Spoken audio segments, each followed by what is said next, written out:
What's up, guys? It's Will back again, and today we're here to discuss The Mandalorian Season 2.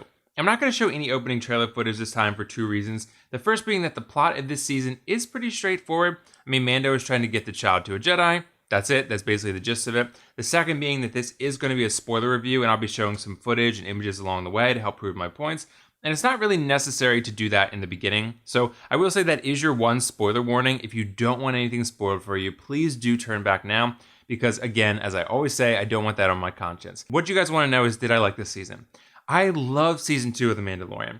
I'm still trying to figure out if I liked it more than Season 1, because while Season 2 had bigger, moments and just more action, I feel like Season 1 had a little bit of a tighter, more intimate story. So in that case, I probably will go Season 1 just barely, but we're going to talk about that in, the final episode of Season 2, which really tugs at your heartstrings. More on that a little bit later, though. I'm going to address some of the specifics of each episode because I feel like since this is a serial where every episode has its own confined story that also fits into the larger narrative, that's the best way to approach this review. The Mandalorian is a different show than, say, The Boys. The Mandalorian's episodes, more often than not, slowly progress a larger narrative forward while providing a unique adventure in each episode. This is something I really like and sometimes don't like. The issues I have with it at times is that it sometimes feels more like filler than other shows do. I'm okay with filler to a degree, but when the episodes hardly progress the main plot at all, that's when it kind of feels like our time as viewers isn't exactly valued. I feel like the only episode of Season 2 specifically where that really happened was Episode 2 with the Ice Spiders. I like that episode. I think it's good. I think it's a unique, enjoyable Star Wars adventure that does do something none of the other episodes have done, or any of the movies really for that matter. It feels like a Star Wars horror film, and I like that. This was probably my least favorite episode of the season though, because it hardly does anything to progress the main story. There's a weird frog lady, and then the child is like eating her eggs and shit, and like all these spiders show up. It's a well-directed, scary, good episode, but overall my least favorite of the season. Episode 1 with Cobb Vanth was one of my favorites. I liked that this episode was longer because almost more so than any other, it felt like its own movie. You have a town full of people dealing with the nightmares of living with a crate dragon around. You have a marshal wearing Boba Fett's armor looking out for them. And you have some Tusken Raiders doing Tusken Raiders shit. It perfectly encapsulates the Western vibe the show so often goes for, while also feeling like it belongs in the Star Wars universe at that same time. Not only that, but the episode delivers an incredible battle with the Krayt Dragon and just with the Tusken Raiders and everyone there. It just feels so much fun. It was so cool to look at. Star Wars can sometimes get a little fixated on the darkness versus the light stuff, but it was nice to see a larger scale battle that had similar implications that's not focused on those things. I really liked how the episode delivers some incredible action while all the while feeling, smaller and more intimate in its scope.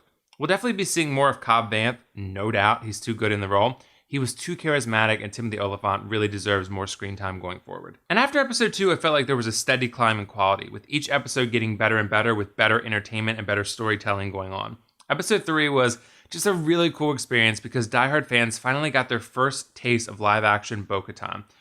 I'm going to level with you guys. I've only watched a little bit of Clone Wars and hardly any Rebels, so I don't really know much about the character at all. But I do find it awesome that Katie Sackhoff was casted to play the live-action version after she voiced the character in the Clone Wars.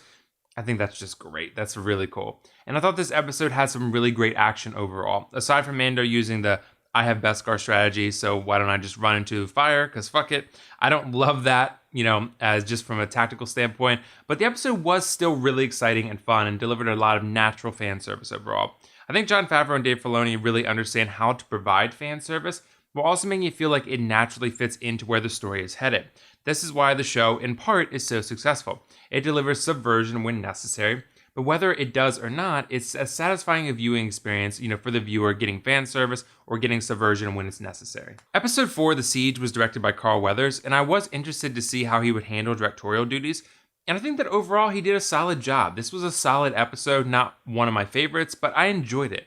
I think there were, small little things here and there that just limited my enjoyment of the episode, mostly just really small nitpicky things like how the characters progress through fights, using the blue guy too much, things like that. And these can be script problems, not exactly directorial ones, but nonetheless, the episode was good. I really enjoyed the end of it, specifically in how Mando pulled up in his repaired Razor Crest and saved the day. I also like seeing the Imperial base again and having Cara Dune and Greef Karga finally team up with Mando again. I really enjoyed their characters in Season 1, so seeing more of them is always a nice touch. Episode 5, The Jedi, was the one that I think most of the diehard Star Wars fans were waiting for. The news broke long before season 2 aired that Ahsoka would be making an appearance this season, and virtually everyone who knew about her existence was excited.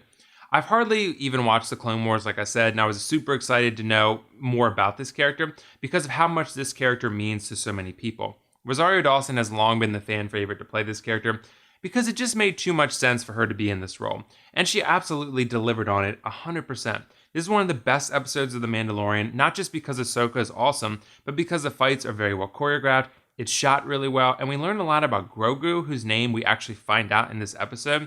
I think this episode again pushes the plot forward effectively, sets up a spin-off show and a new character, and delivers excitement. It's great and probably my third favorite of the season. One final note on this episode, Ahsoka's lightsabers are just great. They're fantastic. They look great, they sound amazing, just well done completely all around. Episode 6 is just incredible. The episode is directed by Robert Rodriguez, and it's just the bee's knees, as the kids say. So no matter which direction the story was headed, this needed to happen. Mando needed to face a serious challenge and that raised the stakes and the conflict, and having Grogu taken from him perfectly does that. The real highlight of this episode, though, is of course Boba Fett. Seeing Boba Fett back in action, or really in action for the first time, was just amazing. This is a longtime fan favorite, of a character that always looked cool, but never got his time to shine in the original trilogy like a lot of people wanted. Well, he's getting it now with this episode, and this show, and his show coming out next year, which is even better. So I loved how brutal this episode felt, though, with stormtroopers' masks, being absolutely destroyed to pieces, stormtroopers getting blown up. It's just pure awesomeness all around, and actually getting pretty violent. Some of the stuff the show does in season 2, I was kind of surprised. But this episode does deliver some of the best visuals in the entire show, and the way in which it handles a beloved character is amazing, with a very nice, thoughtful touch. It felt like a brutal, dark episode with a significant twist, hence why it's called The Tragedy. Episode 7 brings back Mayfeld, Bill Burr's character, who we find out is an Imperial sharpshooter who's seen some shit. I actually really like this episode too because it brought us something new. While it still maintains the formula of Mando needs something, he gives something in exchange, I like that we get a second Din Djarin face reveal and a look at how the Empire's dealings over time can stay and affect people. You could tell Mayfeld has some serious PTSD, over the friends he's lost and the hardships he's endured, and they made his character way more empathetic this time around, which I was happy about. The action sequences in this episode were really cool, particularly the one where Mando fights space pirates on top of a moving vehicle. That was great, and of course, Boba Fett using the seismic charge to destroy the TIE fighters, that was just incredible. I really gotta say the visuals in season 1 were great, but it does seem like the budget increased this season because the CGI looked even better this time around. I think both seasons have done an exceptional job at transporting the viewer into the Star Wars universe because it allows you to see what life is like outside of the Skywalkers, what the untamed West of sorts looks like for other inhabitants of this galaxy. And the show has delivered that so far very effectively, which is part of the reason I think it's been as successful as it has. It just feels fresh and like a step in the right direction for Star Wars. And now for the finale. This episode was just incredible. This is probably my favorite episode in the whole series because of how exciting it was. This episode was the payoff for 2 seasons of build-up, 2 seasons of conflict between a bounty hunter and the remnants of the Empire. We finally get to see Moff Gideon and the Darksaber in action, and it was awesome. I knew ever since that Beskar spear was introduced that it was going to be used to have Mando fight for, Moff Gideon with the Darksaber. So how else would they have Mando fight Moff Gideon if he primarily used the Darksaber? Because Mando doesn't usually engage in hand-to-hand combat as frequently as, he does shootouts. So it just made sense. Regardless, I think that this fight was awesome between these two, and I thought seeing Mando fight the Dark Trooper was also really cool. That was a brutal, brutal fight. Just watching Mando get his face punched in over and over. The Dark Trooper was no joke, and it made it even more thrilling when Luke Skywalker shows up and just cuts through them all like butter. This entrance, it didn't make me cry like it did so many others, but I really, really freaking enjoyed it. I love everything about the mystery and badassery of this entrance, except the CGI. Guys, I'm sorry, this moment is great, but it's definitely diminished by bad CGI. I'm sure they had their reasons for doing this, but I don't understand why they just didn't have an actor portray young Luke. The CGI has never looked good. Tarkin didn't, Leia didn't, and Luke didn't. And Luke's was probably the worst of those 3.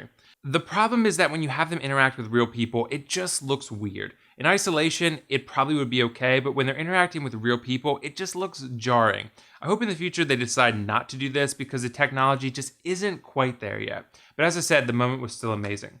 As a whole, I think this season of The Mandalorian was incredibly satisfying.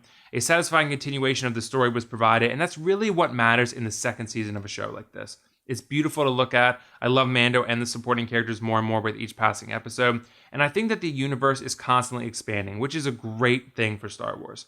I'm actually going to give The Mandalorian Season 2 a full 10 out of 10. I think I'd like to see less of the barter system plots moving forward, but this season was still immensely satisfying. If you've been following this channel for a while, you know that I'm a big fan of the sequel trilogy, and since that's officially done, I am excited to see the direction Star Wars is headed. There's going to be so much more amazing Star Wars content coming out, and I'm really excited to see what's in store for all of us. Let me know what you guys thought of the second season in the comments below. And other than that, I'll say that this is WillFoxification signing off, and I will see you guys in the next review. I can't wait to see what's moving forward for this next year. I want to thank every one of you for the support you've given me over the years, and look forward to more videos in the near future because there's going to be a lot more in store. I'm going to be changing some things around, and yeah, there's going to be some modern updates, some evolutions happening for this channel. So be on the lookout for that. This is WillFoxification officially signing off this time. I'll see you guys in the next review.